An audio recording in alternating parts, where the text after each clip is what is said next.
2 weeks of jury duty, and the billionaire found himself guilty of loving her. 2 weeks of jury duty. That's all it was supposed to be. Jason Matthews, billionaire investor, had already calculated exactly how much this civic duty would cost him per hour. What he didn't calculate: that the woman sitting next to him in the courthouse would cost him his heart. Close your eyes for just a moment. Think about the last time a story made you feel something real. Made your heart race. Made tears fall without permission. Made you remember why being human is so beautifully complicated. That's what we do here at CJ Stories. Whether you're returning or just discovering us, welcome home. This is your safe space for tears, laughter, hope, and everything in between. Today's story will take you somewhere unexpected. It'll make you think.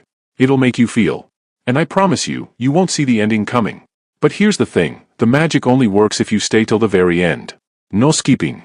Just you, me, and a story that might just change how you see the world. If it moves you, let me know you're here. Subscribe, like, and share this with someone whose heart needs touching today. Ready? Let's step into today's story. Jason Matthews had forgotten what waiting felt like. At 37 years old, with a net worth that had crossed into billionaire territory 3 years ago, he'd spent the better part of a decade ensuring he never had to wait for anything. Private jets didn't have security lines. Reservations at Michelin-starred restaurants materialized with a single phone call. Even his coffee appeared on his desk exactly 4 minutes after he arrived at his office on the 42nd floor of the Matthews Financial Building in downtown Chicago. But the Cook County Courthouse didn't care about his portfolio. Number 247, the clerk called, her voice flat with the exhaustion of someone who'd said those words 10,000 times before. Jason glanced down at his jury summons. Number 309.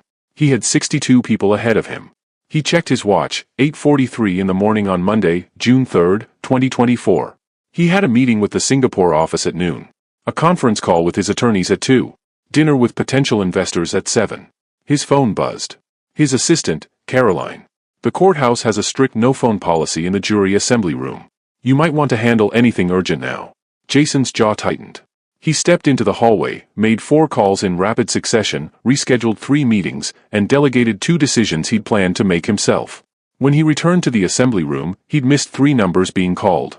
The woman sitting next to his empty seat had placed her coffee on his chair. She looked up when his shadow fell across her paperback book, and something in Jason's chest did an odd little skip.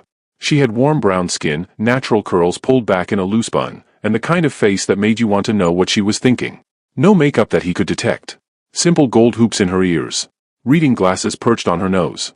"Oh," she said, noticing the cup. She grabbed it quickly, and he saw her cheeks deepen slightly in color. "Sorry. I thought you'd left." "Just stepped out," Jason said, settling back into the uncomfortable plastic chair. The courthouse hadn't updated its furniture since approximately 1987. The phone thing gets everyone on their first day. She had a nice voice. Warm. A little amused. You can always tell the first-timers. They keep checking their phones like maybe the rules changed in the last 5 minutes. Jason realized he'd been reaching for his pocket. He stopped. "That obvious? You also look like someone used to being somewhere else." She tilted her head, studying him with frank curiosity. "Somewhere with better coffee." Despite himself, Jason smiled. "The coffee situation here is criminal. Ironic, given the location." She marked her page and set the book down. Rebecca Michelson. Serial jury duty attendee. "This is my 3rd time in 4 years. Jason Matthews. First timer, apparently." He didn't offer his hand. Something about the moment felt too easy to formalize. 3rd time? That seems statistically improbable. You'd think. Rebecca leaned back, crossing her legs. She wore dark jeans, ankle boots, and a soft gray sweater that looked comfortable and expensive in that understated way that actually cost more than obvious luxury. "But I have a theory. I think I have one of those faces." "Those faces?" "Trustworthy. Reliable. The kind of person who looks like they'll actually pay attention during voir dire." She grinned, and Jason felt that odd skip in his chest again. Either that or I'm cosmically destined to serve on juries. Still deciding which. Number 253. They both glanced at their papers. Neither of them moved. "What do you do?" Jason asked.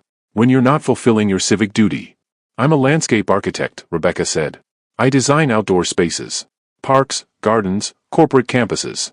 Anything that needs to feel less like concrete and more like you can actually breathe. You make things grow."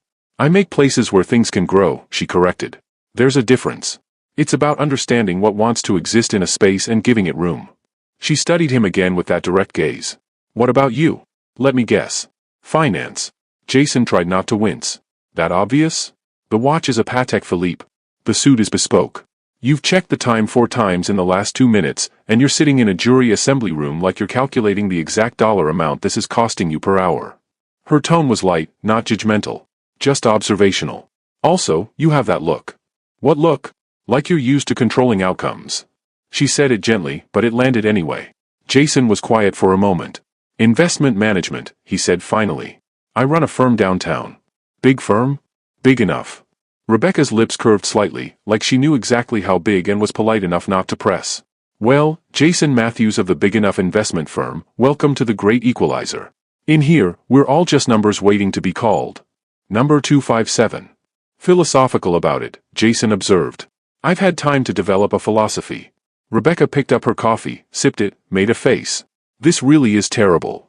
There's a place 2 blocks west, Jason said before he could think better of it. On Dearborn. They do a pour-over that's actually drinkable. Rebecca raised an eyebrow. You scouted coffee options before jury duty? I scout coffee options everywhere. She laughed. It was a good laugh, unself-conscious and genuine. Of course you do. They fell into an easy silence. Jason found himself acutely aware of her presence beside him. The faint scent of something floral. The way she held her book, thumb marking her place even though she wasn't reading. The small scar on her right hand, thin and white against her skin. What are you reading? He asked. She showed him the cover. Octavia Butler. Parable of the Sower. Rereading, actually. Some books you need more than once. Jason didn't recognize the title, which bothered him more than it should have. What's it about? Survival. Community. Building something new when everything else falls apart. She set it down again. Also, it's beautifully written. Butler had this way of making you feel everything. I don't read much fiction, Jason admitted. What do you read? Biographies. Market analysis. The Wall Street Journal. It sounded sterile when he said it out loud. Rebecca didn't look judgmental, just thoughtful. All about understanding systems and patterns. I suppose so. Fiction's just a different kind of pattern, she said. Human patterns instead of financial ones. Same principles, really. Cause and effect. Motivation and consequence. Jason considered this. I never thought about it that way. Maybe you should. She smiled at him, and he felt something shift in his chest. Something unfamiliar and not entirely comfortable. Number 265. 2 hours passed like 20 minutes. They talked about Chicago, about the best neighborhoods for walking, about the way the city felt different in summer when everyone emerged from winter hibernation. Rebecca told him about a rooftop garden she'd designed in Lincoln Park, how she'd terraced it to create microclimates for plants that shouldn't survive Chicago winters but did anyway. It's about finding the protected spaces, she explained, her hands moving as she spoke. The places where cold-sensitive plants can tuck in against the wind. You'd be surprised what can thrive if you just give it the right conditions. Jason found himself watching her hands. Long fingers, short practical nails, that scar across her right knuckles. How do you get that? He asked, gesturing. Rebecca glanced down. Oh. Rosebush, about 5 years ago. I was clearing out an overgrown garden for a client, got overconfident with my pruning technique. She traced the scar absently. 14 stitches. I have a lot of respect for thorns now. Occupational hazard. Every job has them. She looked at him curiously. What's yours? Besides jury duty? She laughed again. Besides that. Jason thought about it. Forgetting why I started, he said finally. It surprised him, the honesty of it. Rebecca's expression softened. Yeah, she said quietly. That's a hard one. Number 278. Getting closer, Rebecca noted, checking her number. I'm 291. Jason looked at his summons. 309. I've got 18 after you. Might not even get called today, she said. Sometimes they fill their panels and send everyone else home. You could be free by lunch. Jason realized he didn't want to be free by lunch. The thought unsettled him. He'd spent the morning resenting every minute in this room, calculating lost productivity, mentally reorganizing his schedule. Now he was hoping the process would take longer. Because of the woman sitting next to him, reading Octavia Butler and drinking terrible coffee and talking about making things grow. Would that be good or bad? Rebecca asked, watching his face. I'm not sure yet, Jason said honestly. She held his gaze for a moment, and he saw something flicker there. Interest, maybe. Or just curiosity. He couldn't tell. Number 283. They kept talking. Rebecca told him about growing up on the South Side, about Sunday dinners with her family that lasted 4 hours and involved at least 3 generations offering opinions on everything from her career to her car to whether she was eating enough. My mom still tries to send me home with Tupperware, she said, shaking her head fondly. I'm 34 years old with my own business, and she's packing me leftovers like I'm going to starve between visits. Sounds nice, Jason said, and meant it. It is. Rebecca's expression turned softer. Loud and chaotic and occasionally intrusive, but nice. What about your family? Small, Jason said. My parents retired to Arizona 6 years ago. I have a sister in Boston. We text on birthdays. That's it? That's it. Rebecca studied him with those perceptive eyes. That sounds lonely. It was. Jason had never quite articulated it to himself, but sitting here in this jury assembly room with someone who had Sunday dinners and Tupperware and 3 generations of opinions, he felt the emptiness of his own life with sudden clarity. I stay busy, he said. Busy's not the same as full. Jason looked at her. Really looked at her. At the warmth in her face, the directness of her gaze, the way she seemed completely comfortable in her own skin in a way he'd forgotten how to be. No, he said quietly. It's not. Number 291. Rebecca Michelson. Rebecca gathered her things, tucking the book into her bag, draining the last of her terrible coffee. She stood, and Jason stood with her automatically. Well, she said, smiling up at him. It was nice waiting with you, Jason Matthews. You too, Jason said, and felt the inadequacy of the words. She started to turn away, then paused. Hey. If we both end up on the same panel, I promise not to hold your Patek Philippe against you during deliberations. Generous of you. I'm a generous person. She was walking away now, toward the front of the room where the clerk was organizing the latest group. She glanced back once, gave him a small wave. Jason sat back down. The room felt different without her. Emptier. The clock on the wall ticked loudly. His phone burned in his pocket, full of messages he should answer, decisions waiting for his input. He didn't reach for it. Number 292. Number 293. They were calling numbers faster now, filling a panel. Jason watched Rebecca disappear through the double doors with 49 other potential jurors, and felt something uncomfortably close to disappointment. Ridiculous. He'd known her for 3 hours. They'd had a pleasant conversation while waiting. That was all. Except it hadn't felt like all. It had felt like something beginning. Number 309. Jason Matthews. Jason's head snapped up. The clerk was looking directly at him, waiting. He stood, grabbed his jacket, moved toward the front of the room. You'll be panel B, the clerk said, handing him a new form. Courtroom 4, 3rd floor. Judge Patterson presiding. Civil case, estimated 2 weeks. 2 weeks. Jason's mind immediately went to his calendar, the meetings he'd have to move, the deals that couldn't wait. Then he walked through the double doors and saw Rebecca sitting in the second row of the courtroom, and every practical thought in his head went quiet. She saw him at the same moment. Her eyebrows went up, and that smile curved her lips again. Jason found himself smiling back as he took a seat 3 rows behind her. 2 weeks, he thought. And for the first time in longer than he could remember, Jason Matthews wasn't thinking about what he was missing. He was thinking about what he might find. The judge entered. Everyone stood. The bailiff read the case number. Rebecca glanced back over her shoulder, caught Jason's eye, and mouthed, "Same panel." Jason nodded. She turned back around, but he could see the curve of her cheek, the line of her neck, the small smile she was trying to hide. Outside the tall courtroom windows, June sunlight poured across Chicago. The city hummed with its usual weekday energy, a million people moving through their lives, most of them trying to avoid jury duty. Jason Matthews sat in the 3rd row and realized he'd never been more grateful for civic responsibility in his entire life. The voir dire process began. And Jason stopped calculating what this was costing him. Because some things, he was starting to think, might actually be worth the time. 3 days later, on Thursday morning, June 6th, Jason found himself looking forward to jury duty. The realization hit him while he was shaving at 6:30, watching his own reflection in the bathroom mirror of his penthouse apartment overlooking Lake Michigan. He was actually anticipating the drive to the courthouse, the security line, the courtroom with its uncomfortable wooden benches. Not the case itself. The case was a contract dispute between 2 manufacturing companies, dense with technical specifications and financial projections that most of the jury found mind-numbing. But Rebecca sat 2 rows ahead of him, and during the afternoon break yesterday, they'd had coffee together. Actually, they'd had coffee together every break for the past 3 days. Jason arrived at the courthouse at 8:45, earlier than necessary. He went through security, climbed the stairs to the 3rd floor, and found Rebecca already in the hallway outside courtroom 4, 2 cups in her hands. "I took a chance," she said, offering him one.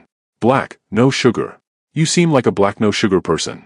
Jason accepted the cup, his fingers brushing hers briefly. "Good guess. I'm observant." She sipped her own coffee, which appeared to be more cream than coffee. "Also, you made a face on Tuesday when Judge Patterson put sugar in his tea." Very subtle face, but definitely a face. I didn't realize I was that transparent. You're not. I'm just paying attention. She said it lightly, but Jason felt the weight of it anyway. When was the last time someone had paid attention to him? Not to his money, not to what he could do for them, not to Matthew's financial and its quarterly returns. Just to him. To the small, human details that made up an actual person. Sleep okay? Rebecca asked as they walked into the courtroom together. Well enough. You. I never sleep well during trials, she admitted. My brain keeps processing everything. Last night I was awake until 2 trying to remember if the plaintiff's witness said the shipment arrived on March 15th or March 16th. March 15th, Jason said automatically. He corrected himself twice, but the final answer was the 15th. Rebecca looked at him with raised eyebrows. You really were paying attention. I pay attention to details. It's what I do. In your big enough investment firm. Exactly. They took their seats as other jurors filed in. Jason sat in row 3, seat 4. Rebecca sat in row 1, seat 7. He could see the back of her head, the way she twisted her curls up today with some kind of clip thing that looked effortless but probably wasn't. She wore a blue dress today, simple and professional, with a cardigan against the aggressive air conditioning. Small gold earrings. A watch that looked vintage, with a leather band. Judge Patterson entered, and they all stood. The morning session dragged. More testimony about shipping contracts and delivery schedules. The juror next to Jason, a retired postal worker named Bill, fell asleep twice. The court reporter's fingers flew across her machine with rhythmic precision. Jason took notes because it gave him something to do besides stare at the back of Rebecca's head. But he was acutely aware of her.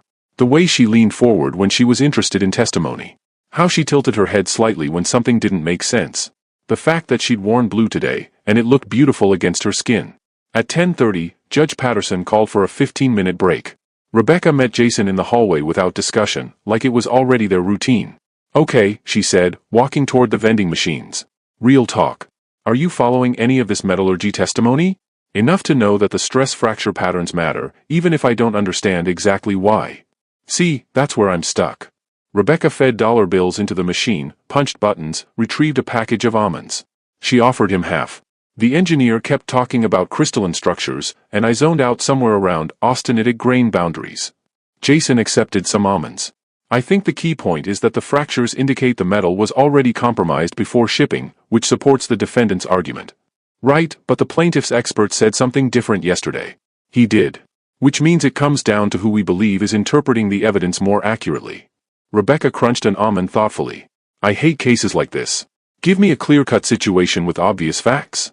All this expert opinion stuff makes my head hurt. They walked slowly down the hallway, past bulletin boards covered in legal notices and public service announcements. Through the windows, Jason could see Chicago stretched out below, the river cutting through downtown, boats leaving white wakes in the green water.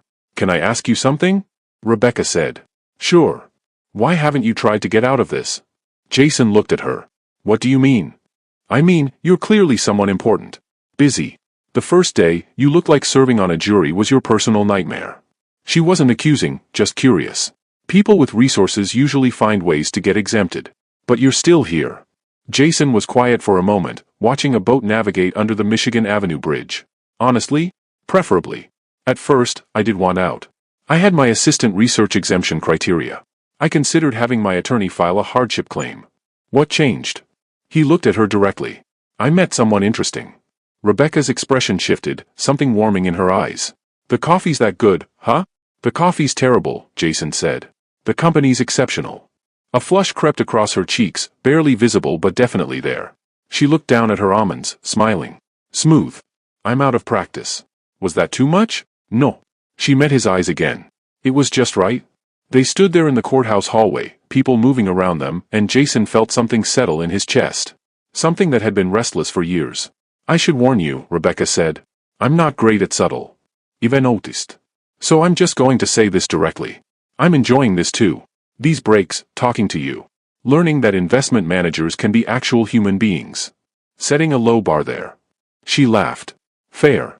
But you're clearing it easily. The bailiff appeared at the courtroom door. 2 minutes. They walked back together, and Jason noticed the way other jurors glanced at them. Noticed them as a unit. A pair. It didn't bother him. The afternoon session was more engaging. The plaintiff's CEO took the stand, a man in his early 60s who'd built his company from nothing and was watching it struggle because of damaged shipments and broken contracts. His testimony was emotional without being manipulative, detailed without being boring. Jason found himself genuinely invested in the outcome. At 3 o'clock, Judge Patterson dismissed them until Monday morning. Extended weekend, Rebecca said as they gathered their things. Ni surprise. Do you have plans? Jason asked, trying to sound casual. Family dinner on Sunday. My mom's already texting me about what I'm bringing. She slung her bag over her shoulder. Otherwise, I'll probably work on a proposal. I'm bidding on a project for a botanical garden in Evanston. What about you? Jason thought about his actual weekend plans, a charity gala Saturday night that he'd committed to 6 months ago, a morning run along the lakefront, maybe some reading. Hours of quiet in his too-large apartment. Nothing concrete, he said. They walked out of the courthouse together, emerging into June sunshine and the noise of downtown Chicago at rush hour. Buses hissed at stops. Horns honked. Someone played saxophone on the corner, the music floating above the traffic sounds. Rebecca paused at the bottom of the courthouse steps. Which way are you headed? I'm parked in the garage on Clark. I'm taking the train. She gestured north. Red line. This was where they'd part ways. Where Jason should say have a nice weekend, see you Monday, and walk to his car. Instead, he said, let me drive you. Rebecca tilted her head. You don't know where I live. I have GPS. And time. It's probably out of your way. I don't mind. She studied his face for a long moment, and Jason had the distinct impression he was being evaluated. Measured against some internal criteria he couldn't see. Okay, she said finally. But I'm in Hyde Park. If that's really out of your way, I won't be offended by the truth. It's not out of my way, Jason lied. Hyde Park was absolutely out of his way. He didn't care even a little bit. His car was a midnight blue Tesla, understated by billionaire standards but still clearly expensive. Rebecca slid into the passenger seat and immediately started examining the interior. This is nice, she said, running her hand along the dashboard. Very clean. Almost suspiciously clean. I have a service detail at weekly. Of course you do. But she was smiling. Jason pulled out of the garage and into downtown traffic. Rebecca gave him her address, and he programmed it into the navigation system. Music preference, he asked. You choose. He pulled up a playlist, something instrumental and unobtrusive. Rebecca settled back in her seat, watching the city slide past the window. I love Chicago in summer, she said. Everything feels possible when the weather's nice. You've always lived here? Born and raised. Southside kid, through and through. She glanced at him. What about you? You have that vibe of someone who came from somewhere else. Connecticut originally, Jason admitted. Moved here for business school at Northwestern, stayed for work. Do you like it? No one had asked him that in years. I did, he said slowly. When I was building the firm, everything felt urgent and important. The city matched that energy. And now? Now I'm not sure what I feel about it. Rebecca was quiet for a moment. That's honest. They drove south on Lake Shore Drive, the water stretching out to the horizon on their left, the skyline receding behind them. The traffic thinned slightly. Jason found himself relaxing into the drive, into the easy silence between them. Can I ask you something? He said. Turnabout's fair play. Why landscape architecture? What made you want to design outdoor spaces? Rebecca looked out at the lake, and her expression went soft. My dad, she said quietly. He loved gardens. We had this tiny yard growing up, barely anything, but he turned it into something magical. Tomatoes, herbs, flowers, a little bench he built himself. He'd spend hours out there, and I'd help him. She said it in past tense. Loved, not loves. Had, not has. He passed? Jason asked gently. 3 years ago. June 21st, 2021. He was only 63. Rebecca's voice stayed steady, but Jason heard the grief underneath. Heart attack, completely unexpected. He went out to the garden one morning and just didn't come back inside. Rebecca, I'm sorry. Thank you. She took a breath. He would have been happy about where he died, honestly. That garden was his favorite place in the world. After, I couldn't let it go. My mom wanted to pave it over, make it a patio. Too painful to look at. But I asked if I could maintain it instead. Do you? Every Sunday morning before family dinner. I go over, work in the garden, talk to him a little bit. She smiled, small and sad. My mom thinks I'm watering plants. Really, I'm just spending time with my dad. Jason's chest felt tight. That's beautiful. It's also why I do what I do. Creating spaces where people can breathe, connect, remember. Where life can grow even in the middle of concrete and noise. She looked at him. Sounds idealistic, doesn't it? Sounds meaningful, Jason said. They drove through Jackson Park, past the Museum of Science and Industry. The neighborhood changed, residential streets lined with trees and old homes. Rebecca directed him to a 3-flat walk-up with a well-maintained front garden. "This is me," she said. Jason pulled to the curb and put the car in park. He should let her out now. Say goodnight. Drive back to his sterile penthouse and his perfectly organized life. "Rebecca," he said instead. She turned, and they were suddenly very close in the enclosed space of the car. "Would you want to have dinner?" he asked. "Not during jury duty. Actually dinner. Saturday night." Her smile was slow, warm, and completely genuine. "I'd like that. I can pick you up at 7. Or I can meet you somewhere," she countered. "I'm perfectly capable of getting myself places." "I know you are. I'd still like to pick you up." "Okay." She reached for the door handle, paused. "Jason." "Yeah? This isn't because you're bored, right? Rich guy's jury duty entertainment." The question was direct, unflinching. Very her. Jason held her gaze. "No. This is because I haven't been this interested in someone in longer than I can remember. Maybe ever." Rebecca's breath caught slightly. "Okay. Just checking." She got out of the car, leaned back down to look at him through the open door. "See you Saturday. 7 o'clock. And Jason? Don't overthink where to take me. Somewhere we can actually talk." Then she was gone, walking up the path to her building, her bag swinging at her side. Jason sat in his car and watched her unlock the door and disappear inside. His phone buzzed. 17 messages. 6 missed calls. He pulled away from the curb and drove north, back toward downtown, and for the first time in 3 years, he didn't listen to his voicemails on the drive. Instead, he thought about Saturday night. About a woman who maintained her father's garden every Sunday morning. Who read Octavia Butler and designed spaces for breathing. Who looked at him like he was a person, not a portfolio. Jason Matthews had built an empire on calculated risks and careful analysis. This didn't feel calculated. This felt like falling. And he was surprised to discover he didn't want to stop. Saturday arrived with perfect June weather, 72 degrees and clear skies, and Jason changed his shirt 3 times before 7 o'clock. He stood in front of his closet at 6:30, looking at options that suddenly all seemed wrong. Too formal. Too casual. Too much like he was trying to impress her with money she already knew he had. He finally settled on dark jeans, a white button-down with the sleeves rolled to his elbows, and a navy sport coat. No tie.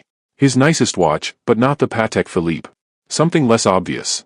At 6:55, he was parked outside Rebecca's building, exactly on time. She emerged at 7:02 wearing a sundress the color of rust, with a denim jacket and sandals that showed off a pedicure in deep red. Her curls were loose tonight, framing her face. Simple makeup. That same smile when she saw him. Jason got out to open her door. "Very chivalrous," she said, sliding into the passenger seat. "My mother raised me right. Occasionally." Rebecca laughed, and just like that, his nervousness evaporated. He'd chosen a restaurant in Wicker Park, a place he'd researched carefully. Not too fancy, not trying too hard.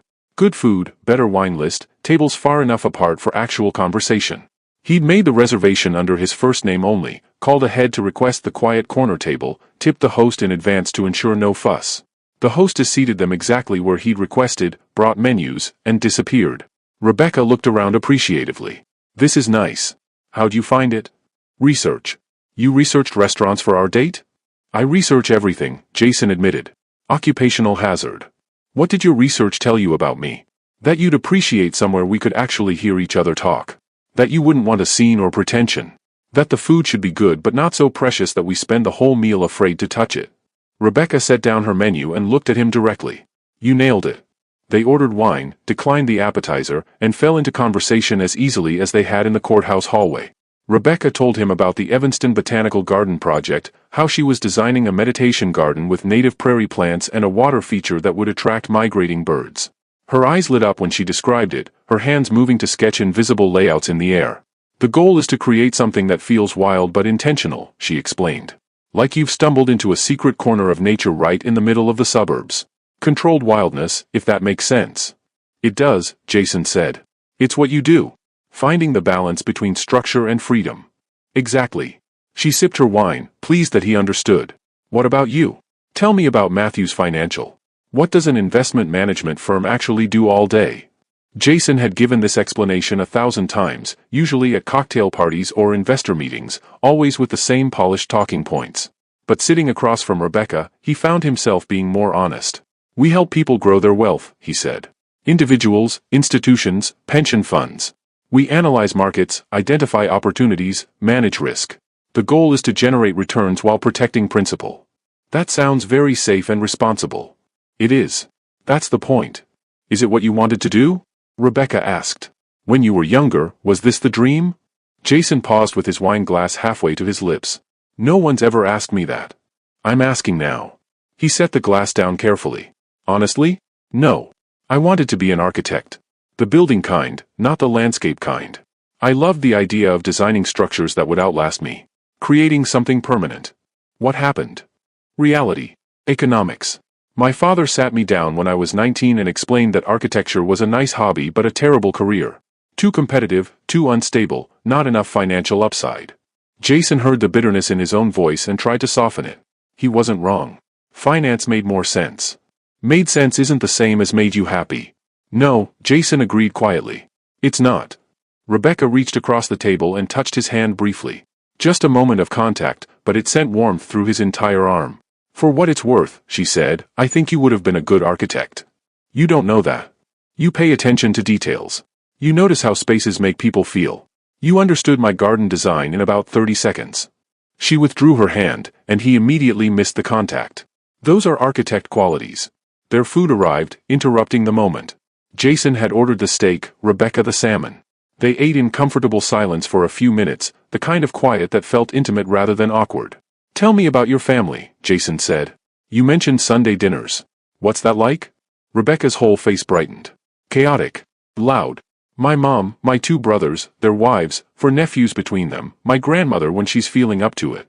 Everyone talks over each other, there's always too much food, and somebody inevitably brings up something that happened 20 years ago that nobody can remember the same way. Sounds overwhelming. It is.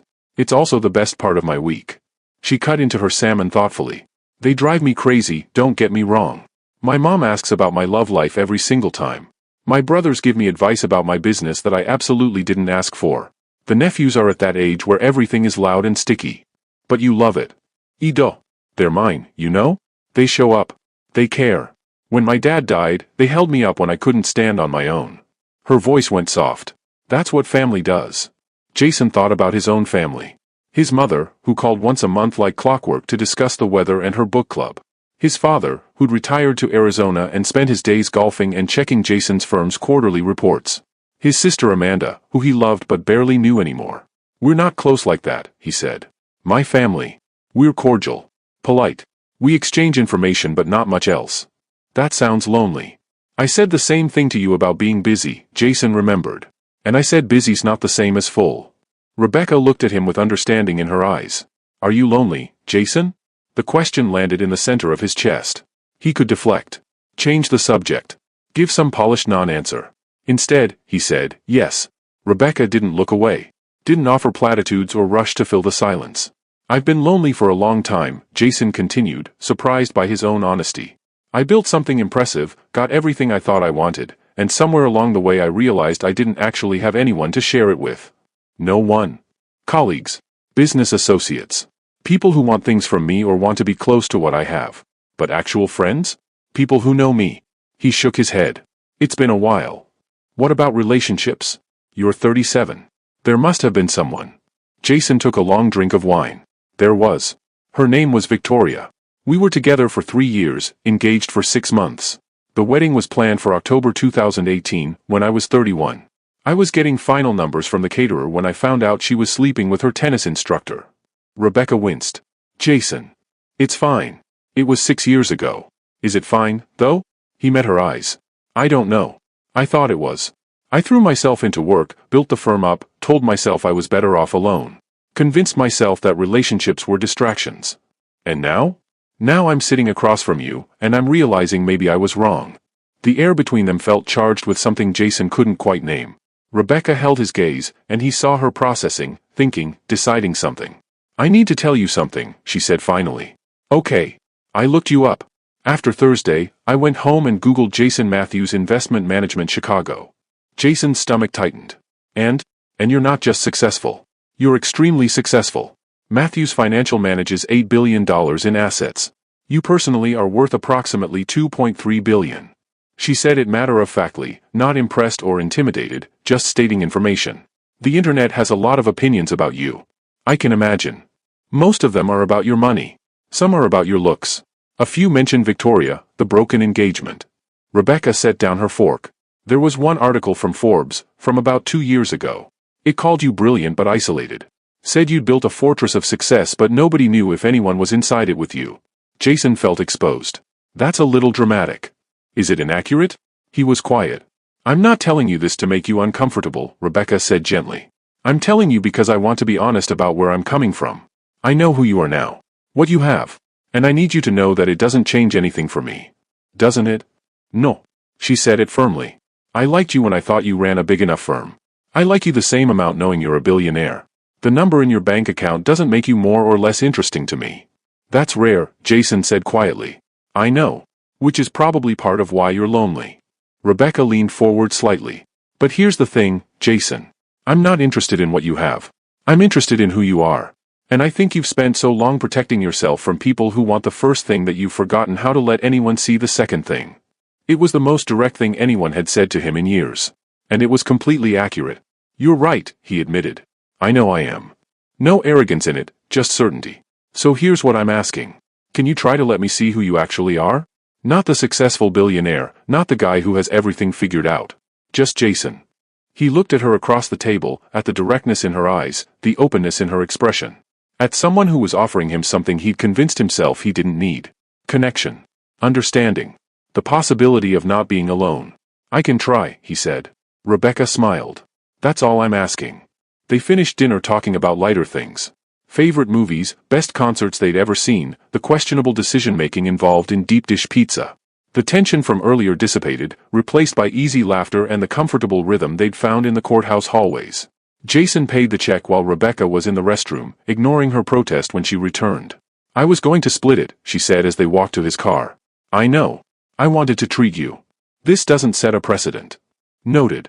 He drove her home through the warm June night, windows down slightly, the city flowing past.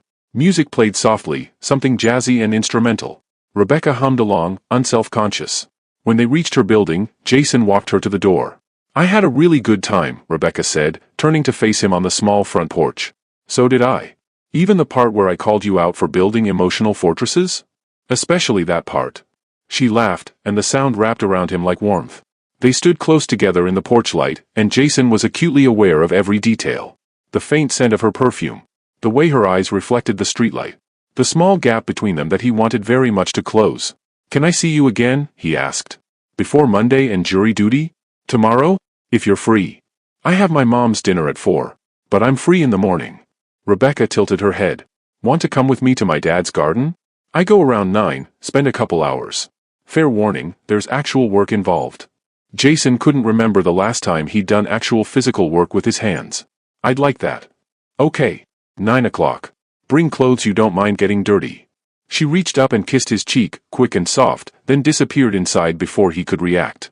Jason stood on the porch for a long moment, his hand coming up to touch where her lips had been. He walked back to his car feeling lighter than he had in 6 years. His phone buzzed as he pulled away from the curb. A text from his sister Amanda. Mom said you missed her call yesterday. Everything okay? Jason stared at the message at a red light. When was the last time he'd actually talked to his mother? Really talked, not just exchanged pleasantries and updates? He couldn't remember.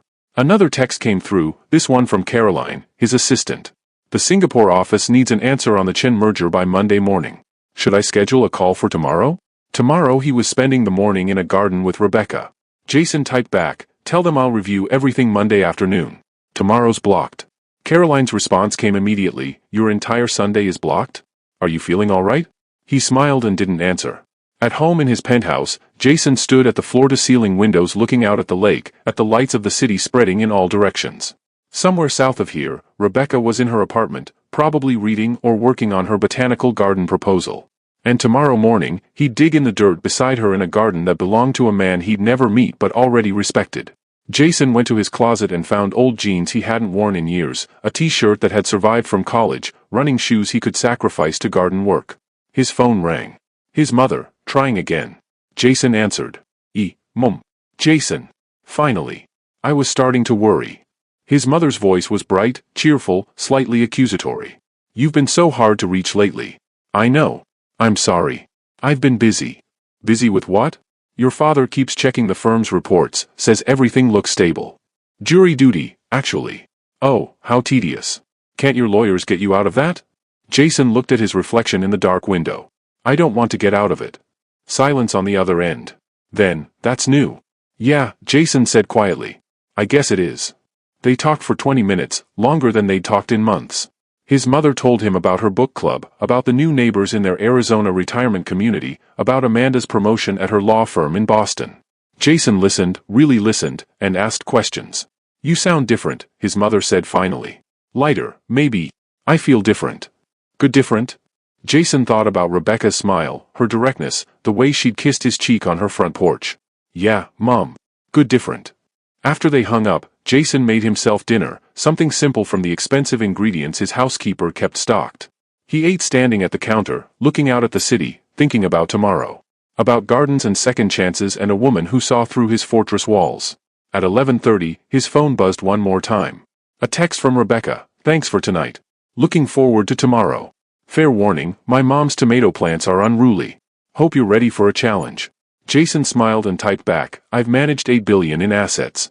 I think I can handle tomatoes. Her response came immediately, we'll see about that, Matthews. He went to bed early, set his alarm for 7, and fell asleep thinking about dirty hands and controlled wildness and the possibility of letting someone in.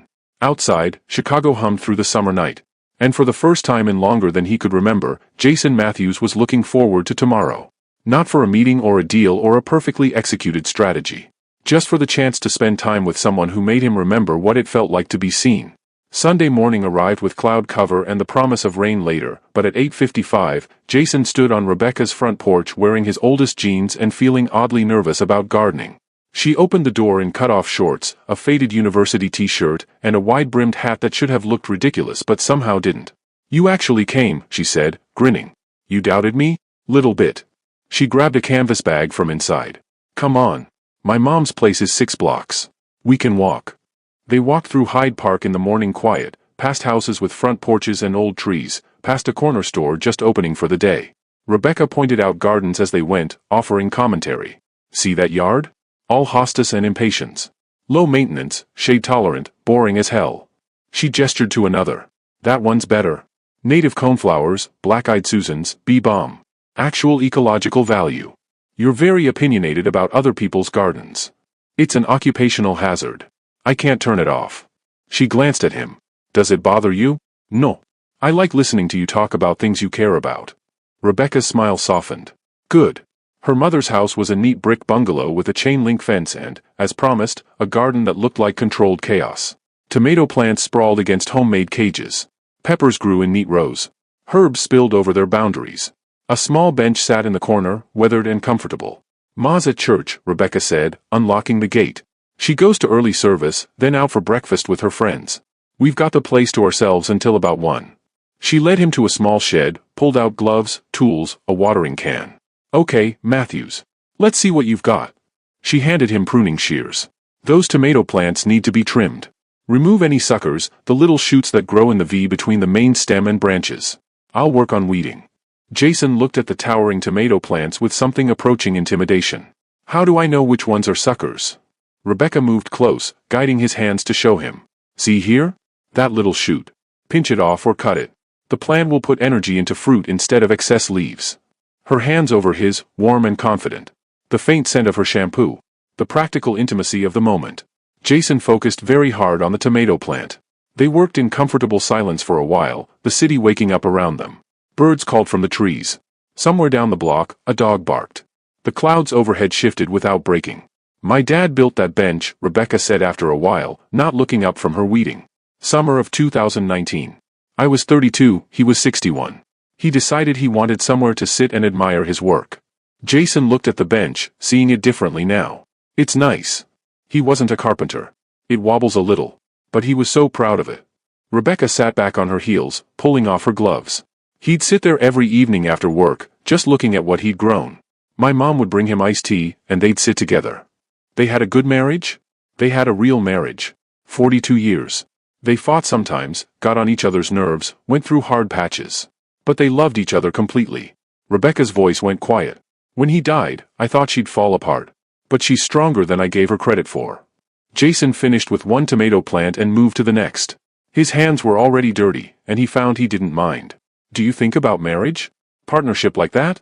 I used to think about it more. When I was younger, I assumed it would just happen. Meet someone, fall in love, build a life. She pulled a stubborn weed, roots and all. But I'm 34 now. I've dated, had relationships that didn't work out. Started wondering if maybe I'm too independent, too set in my ways. I don't think that's true. You've known me a week. A week of paying attention, Jason said. You're not too independent. You're just clear about who you are. That's different. Rebecca looked at him across the garden, something warm and wondering in her expression. You're surprisingly insightful for a finance guy. I contain multitudes. She laughed, and the sound settled something in Jason's chest. They worked for another hour. Jason learned about companion planting, about how marigolds deter pests and basil grows better next to tomatoes. Rebecca showed him how to check for tomato hornworms, how to water deeply instead of frequently, how to read a plant's needs from its leaves. You're a good teacher, he said, washing his hands with the hose. You're a good student. Very focused. I told you. I pay attention to details. Rebecca moved to the bench, patted the space beside her. Jason sat, and the bench did indeed wobble slightly. But it held. Thank you for coming this morning, Rebecca said. I know it's probably not how you usually spend your Sundays. It's better than how I usually spend my Sundays. Which is? Reading financial reports. Answering emails. Going for a run. Being alone in a very large apartment. Rebecca bumped her shoulder against his gently. That does sound lonely. They sat in silence, looking at the garden. Jason could see the care in every corner of it, the love that had built this space and the love that maintained it. Can I ask you something? Rebecca said. Always. What do you actually want, Jason? Not what made sense or what your father told you. What do you want for your life? The question landed heavy and honest between them. Jason thought about the penthouse, the firm, the $8 billion in managed assets. The quarterly reports and the board meetings and the careful strategy that had built an empire. I want what your parents had, he said quietly. Someone to sit on a wobbly bench with at the end of the day. Someone who knows me, really knows me, and stays anyway. That's a good answer. What about you? What do you want? Rebecca pulled her knees up, wrapping her arms around them. I want to keep creating things that matter. I want to make my father proud, even if he's not here to see it. I want Sunday dinners with my chaotic family and work that feels meaningful and someone who understands both sides of me. Both sides? The part that needs people and noise and connection. And the part that needs quiet and growth and space to think. She looked at him.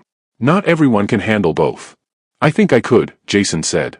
Rebecca held his gaze, and something shifted between them. Something that felt significant and fragile at the same time. Jason's phone rang in his pocket, shattering the moment. He pulled it out, intending to silence it, but saw his assistant Caroline's name. She never called on Sundays unless something was genuinely urgent.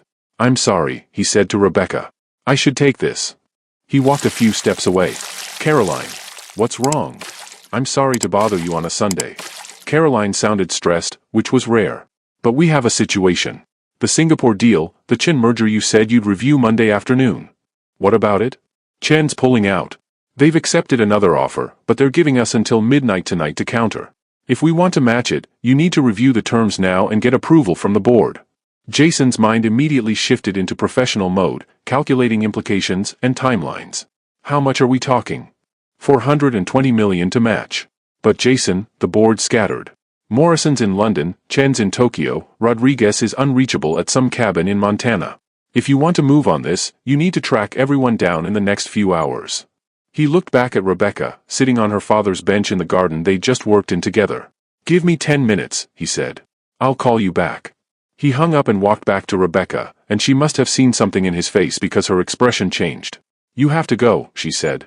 Not a question. There's a situation at work. A deal that's falling through unless I can coordinate a response in the next few hours. How many hours? Jason checked his watch. Nearly 11. The rest of the day, probably. Maybe into the evening. Rebecca nodded slowly, and he couldn't quite read her expression. Okay. I'm sorry. I didn't plan for this. I know. It's your job. I get it. She stood, brushing dirt from her shorts. You should go handle it. Something felt off in her tone, but Jason's mind was already half in the office, running numbers and strategy. I'll call you later, he said. After I sort this out. Sure. He wanted to kiss her. Wanted to stay in this garden and forget about Singapore and mergers and $420 million. But Caroline was waiting, and the board needed coordinating, and this was what he did. This was who he was. Jason touched Rebecca's shoulder briefly. Thank you for this morning. I really enjoyed it. Me too. He walked away feeling like he was forgetting something important, but the urgency of work pulled him forward. By the time he reached his car, he was already on the phone with Caroline, getting details, making lists, formulating strategy. The rest of Sunday disappeared into conference calls and financial models and negotiations across time zones. Jason ordered food he barely tasted, drank coffee that went cold, worked from his home office with 3 screens open simultaneously. At 9:30 that night, he finally secured the last board member's approval. At 10:15, he sent the counteroffer to Singapore. At 11:43, Chen's representatives accepted. $420 million, committed and executed. Matthews Financial had won. Jason sat back in his chair, looking at the confirmation email, and felt nothing. He picked up his phone to call Rebecca, realized it was nearly midnight, and saw he had 3 missed texts from her. The first, from 2 that afternoon, "Hope your work thing is going okay."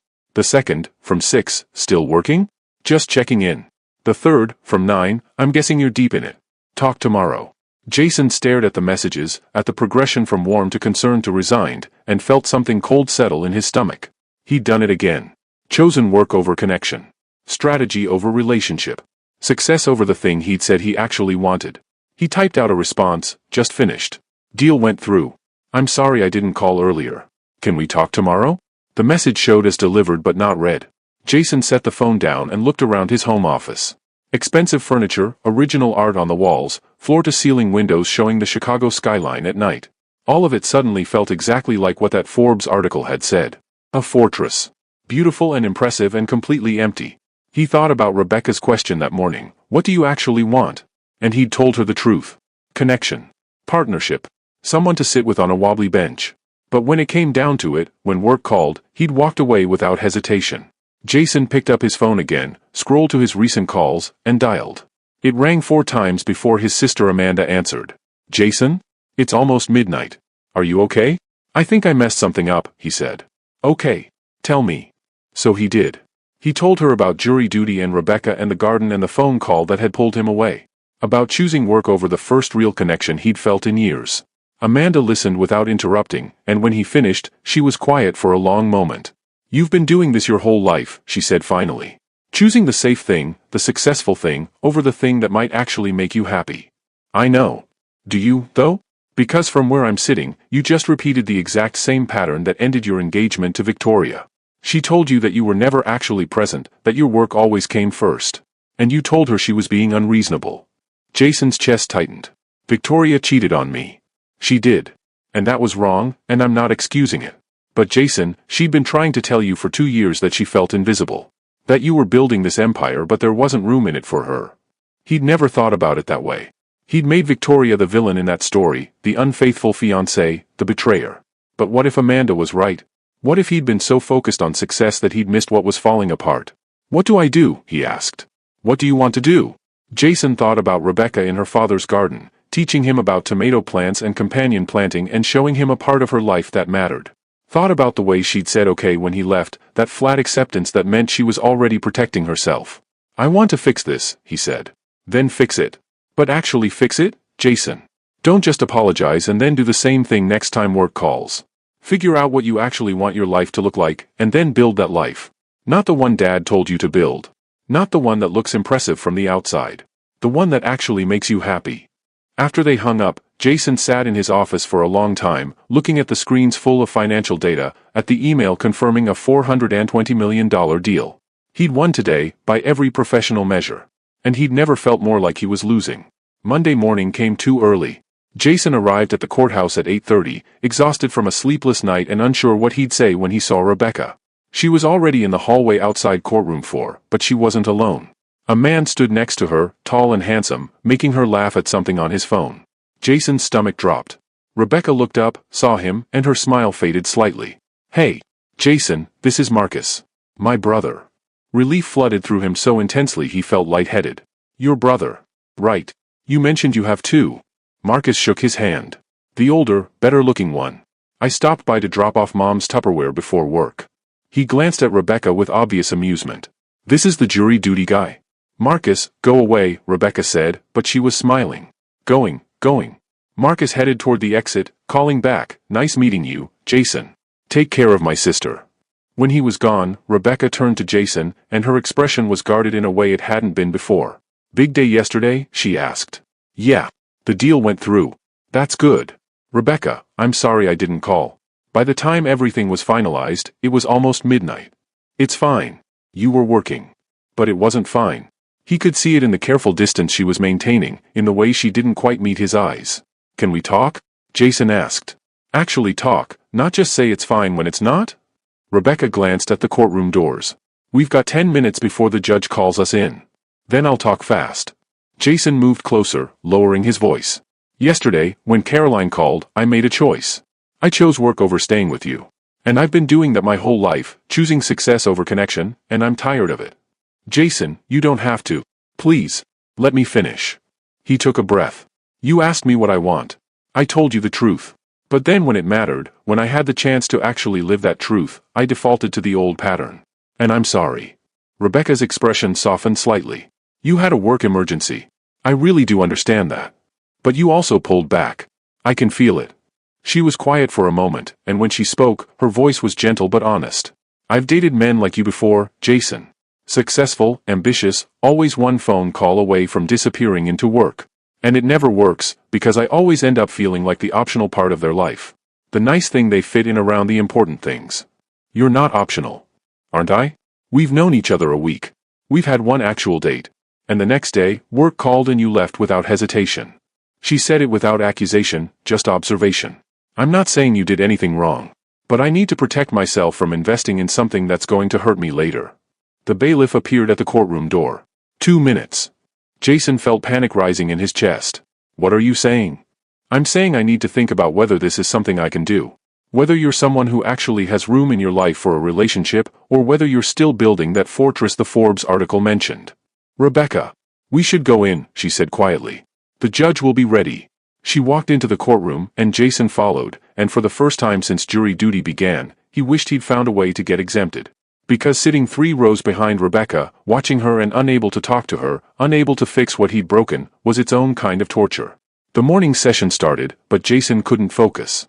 All he could think about was a garden and a wobbly bench and the possibility that he'd finally found something real, only to lose it because he didn't know how to choose it over everything else.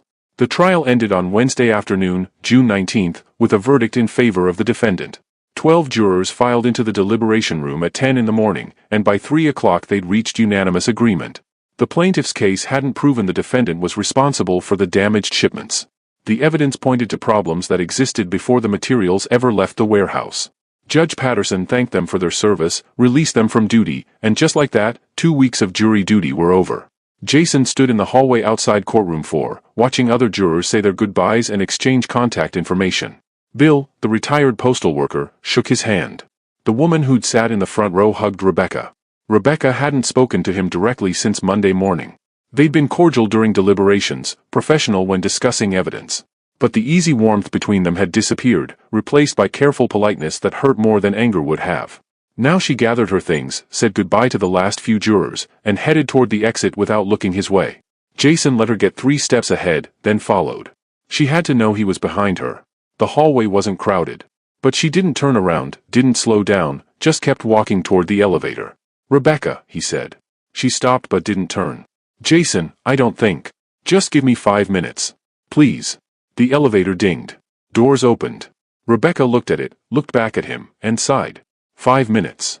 They rode down in silence, walked out of the courthouse into bright June sunshine.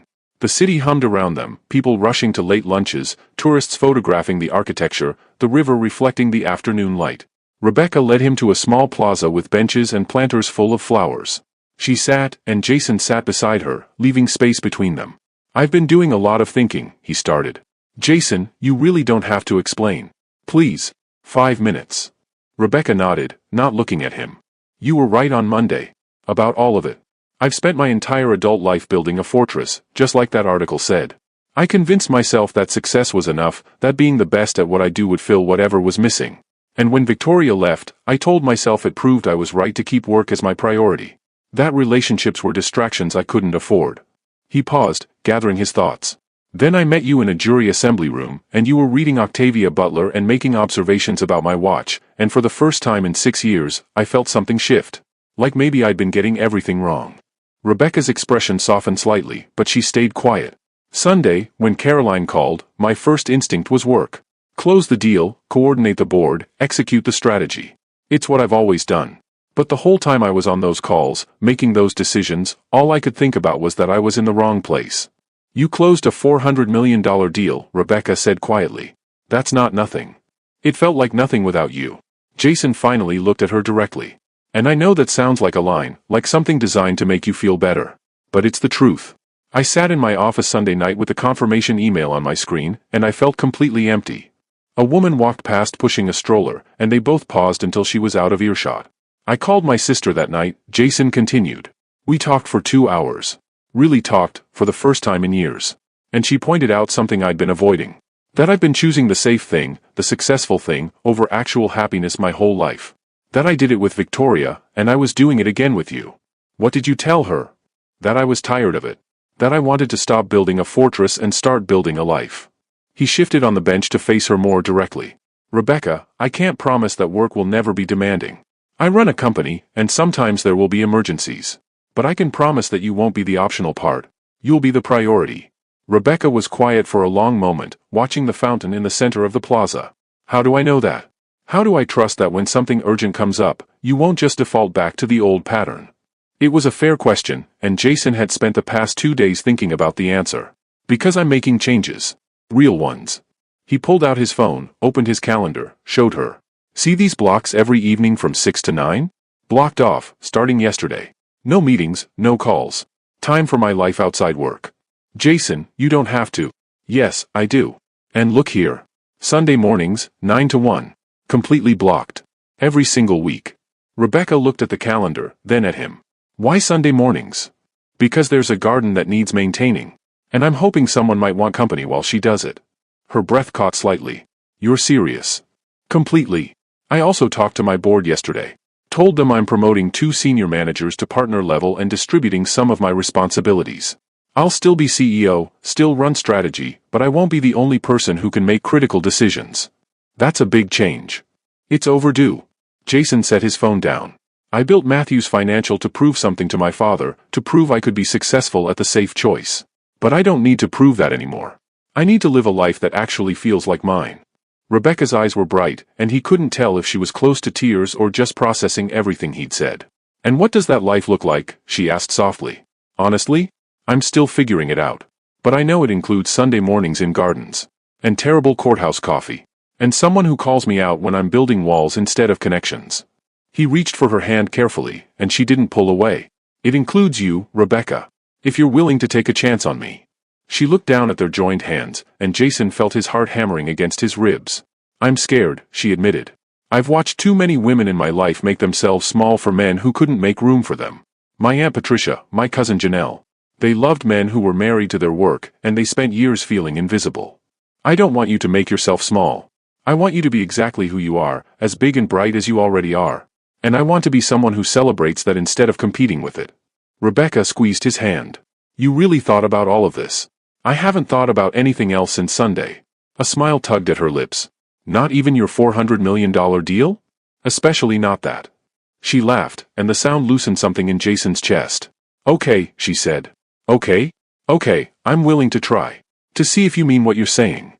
She looked at him seriously. But Jason, I need you to understand something. I won't be the person who waits around hoping you'll show up. If this is going to work, I need consistency. I need to know that when you say I'm a priority, you actually mean it. I mean it. Prove it. She said it gently, without challenge. Not with big gestures or expensive gifts.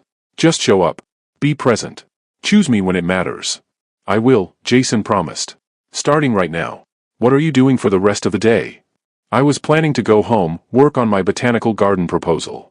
Can I take you to lunch instead? Somewhere we can actually celebrate being released from jury duty. Rebecca's smile widened. You really hated jury duty, didn't you? I loved jury duty. It gave me you. He stood, pulling her up with him. But I'm also very happy to have my freedom back so I can actually take you on proper dates without waiting for court breaks. They walked to a small Italian place 6 blocks away, sat outside in the June sunshine, and ordered too much food. They talked about the trial, about which jurors they'd liked best, about whether the verdict was right. I think it was, Rebecca said, twirling pasta on her fork.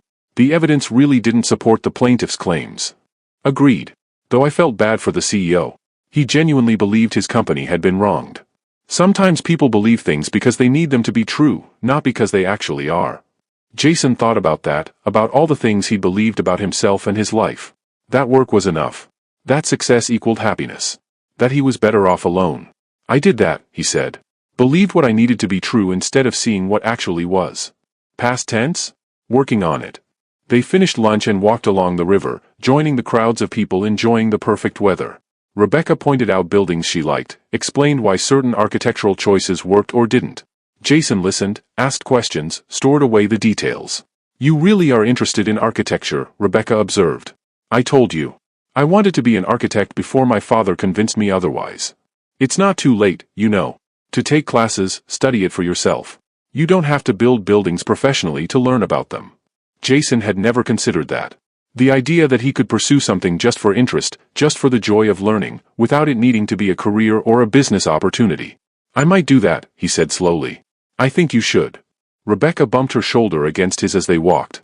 The billionaire CEO who takes night classes in architecture. Very humble. You're never going to let me forget about the money, are you? Not even a little bit.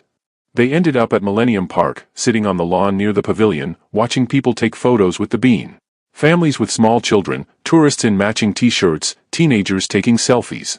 Rebecca stretched out on the grass, and Jason lay beside her, both of them looking up at the sky. I'm supposed to have dinner with my family on Sunday, Rebecca said. The usual chaos. Too much food, everyone's opinions about everything. Sounds nice. You should come. Jason turned his head to look at her. You want me to meet your family? Is that too fast? We've technically only been on 2 dates. We've also spent 2 weeks together at jury duty. I think that counts for something. Rebecca smiled at the clouds. My mom's going to have opinions. So will my brothers. And my grandmother will absolutely ask when we're getting married. What should I tell her? Tell her you're working on it. Rebecca said it lightly, teasingly, but Jason heard the possibility underneath. What if I am? He asked quietly. She turned to look at him, and her expression went soft. Then tell her that too. My grandmother appreciates honesty. They lay in the park until the sun started to lower, painting the sky in shades of orange and pink. Around them, the city shifted from afternoon to evening, people heading home from work, restaurants opening for dinner service. I should probably get going, Rebecca said reluctantly. I really do need to work on that proposal. Can I drive you home? I'd like that. In the car, with music playing softly and the city flowing past, Jason reached over and took her hand. Rebecca laced her fingers through his and didn't let go. When they reached her building, Jason walked her to the door like he had after their first date. But this time, when they stood on the small front porch, Rebecca didn't pull away. Thank you for giving me another chance, Jason said. Thank you for asking for one. She stepped closer. And for actually doing the work instead of just saying you would. I meant what I said. About you being the priority. I know. I can see it. She reached up and touched his face gently. You look different than you did 2 weeks ago. Different how? Lighter. Like you've been carrying something heavy and finally set it down. She was right. Jason did feel lighter. Like he'd been holding his breath for years and was finally exhaling. He kissed her then, slow and careful, and Rebecca kissed him back with a certainty that made his heart race. Her hands came up to his shoulders, his arms circled her waist, and for a long moment, nothing existed except this. When they finally pulled apart, both a little breathless, Rebecca smiled up at him. So I'll see you Sunday, she said. Dinner at my mom's is at 4. You should probably come a little early so I can brief you on everyone. What time? 3:30?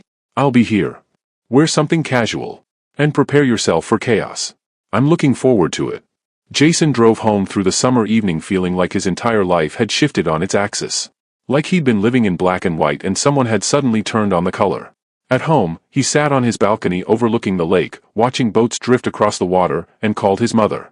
Jason, twice in 1 week. Should I be worried? No, Mum. Actually, I wanted to tell you something. I met someone. The silence on the other end was loaded with surprise. You did? Her name is Rebecca. She's a landscape architect. We met during jury duty. Jury duty? His mother laughed. Of all places. Tell me about her. So Jason did. He told her about Rebecca's directness, her warmth, her family dinners and Sunday morning garden work. About how she saw through his walls and called him out and made him want to be more honest with himself. She sounds wonderful, his mother said, and Jason heard genuine happiness in her voice. When do we get to meet her? Let me get through meeting her family first. Fair enough. But Jason? I'm proud of you. For what? For choosing something for yourself. For being brave enough to let someone in. After they hung up, Jason sat in the gathering darkness and thought about bravery. He'd always thought of himself as brave in business, willing to take calculated risks, to make bold moves in the market. But Rebecca was right. The real bravery was in being vulnerable. In letting someone see you completely and trusting they'd stay. Sunday arrived with heat and humidity, classic Chicago summer weather. Jason showed up at Rebecca's building at 3:25, wearing jeans and a button-down shirt, carrying flowers he'd agonized over at the florist for 20 minutes. Rebecca opened the door in a yellow sundress, her curls loose around her shoulders, and smiled at the flowers. Sunflowers. My favorite. I remembered you had them in your apartment. I saw them through the window that first time I drove you home. You noticed sunflowers through my window 2 weeks ago? I told you. I pay attention. She kissed him, quick and sweet, then pulled him inside. Okay, crash course. Mom's name is Diane. She's going to ask you a million questions, but it comes from love. My brothers are Marcus, who you met, and Thomas. Marcus is the older one, Thomas is younger. Marcus's wife is Andrea, Thomas's wife is Jasmine. The 4 nephews are absolute chaos but mostly harmless. My grandmother is Nana June, she's 87 and has zero filter. Got it. And Jason? Just be yourself. They'll love you. The walk to her mother's house felt shorter this time, maybe because Rebecca held his hand the whole way, maybe because Jason was less nervous than he expected. The house was already full of people when they arrived. Children running through rooms, adults talking over each other in the kitchen, music playing from somewhere, the smell of something delicious cooking. Diane Michelson appeared in the doorway, a woman in her early 60s with Rebecca's eyes and a smile that took up her whole face. Ma, this is Jason, Rebecca said. Jason, this is my mom. Mrs. Michelson, it's wonderful to meet you. Jason offered the sunflowers. Diane accepted them with obvious delight. These are beautiful. And please, call me Diane. Kumain. You're just in time to help carry food to the table. And just like that, Jason was absorbed into the family. He met Marcus and Thomas, who shook his hand and immediately started giving him good-natured grief about dating their sister. He met Andrea and Jasmine, who were warm and welcoming. He met the 4 nephews, aged 5 to 9, who talked over each other explaining an elaborate game involving action figures and a complicated set of rules. Nana June, seated in the place of honor at the table, looked him over with sharp eyes. So you're the one, she said. I hope so, ma'am. He has manners. That's good. She turned to Rebecca. This one's better than the last one. Nana, Rebecca said, but she was laughing. Dinner was exactly as Rebecca had described. Too much food, everyone talking at once, stories that got interrupted and picked up again 3 conversations later. Jason found himself relaxed in a way he never was at business dinners or charity galas, just enjoying the warmth and noise of family. Diane asked about his work, but not in the way people usually did. She asked if he liked it, if it made him happy, what he'd wanted to be when he was young. An architect, Jason admitted. I wanted to design buildings. It's not too late, Diane said, echoing Rebecca's words from earlier in the week. My Harold didn't start his garden until he was 45. Said he'd always wanted to grow things but never made time. Best decision he ever made. After dinner, while the adults cleaned up and the kids played in the yard, Rebecca took Jason out to her father's garden. The bench sat in its corner, the tomato plants were thriving from their work the previous Sunday, everything looked green and alive. They sat together on the wobbly bench, and Rebecca leaned against his shoulder. Your family is wonderful, Jason said. They liked you. Nana June gave me a thumbs up when you were helping Marcus carry dishes. High praise. The highest. She didn't like the last guy I dated. Told me within 5 minutes of meeting him. What didn't she like? She said he looked at me like I was an accessory instead of a person. Rebecca turned to look at him. You don't look at me like that. I could never see you as an accessory. You're too much yourself. She kissed him there in her father's garden, surrounded by growing things and the sound of her family's laughter from inside the house, and Jason thought about how much his life had changed in 2 weeks. 3 months later, in late September, Jason stood in his office looking at architectural drawings spread across his desk. Not for Matthews Financial. For a project Rebecca was working on, a community garden in Englewood that needed a pavilion structure. What do you think? She asked, leaning against his desk. Too ambitious? I think it's perfect. The covered areas will give people shade in summer, protection from rain. And the open sides maintain the connection to the garden. See, this is why I asked you. You think like an architect? I'm taking classes, remember? Online program through UIC. Rebecca smiled. I'm proud of you for that. I'm proud of me too. His office door opened, and Caroline stuck her head in. Sorry to interrupt. Jason, you have the board meeting in 10 minutes. Thank you. I'll be right there. When Caroline left, Rebecca gathered her drawings. I should let you go. Wait. Jason came around the desk, took her hands. Before you leave, I need to ask you something. Okay. He'd been planning this for weeks, waiting for the right moment, the perfect setting. But standing here in his office with Rebecca smiling at him, he realized the moment was perfect simply because she was in it. Jason pulled a small box from his desk drawer and opened it. The ring inside was vintage, an emerald surrounded by small diamonds, set in gold. He'd found it at an estate sale Rebecca had dragged him to, and the moment he saw it, he knew. Jason, Rebecca breathed, eyes wide. I know we've only been together 3 months. I know some people would say it's too fast. But Rebecca, I've never been more certain of anything in my life. He took the ring from the box. You've made me braver.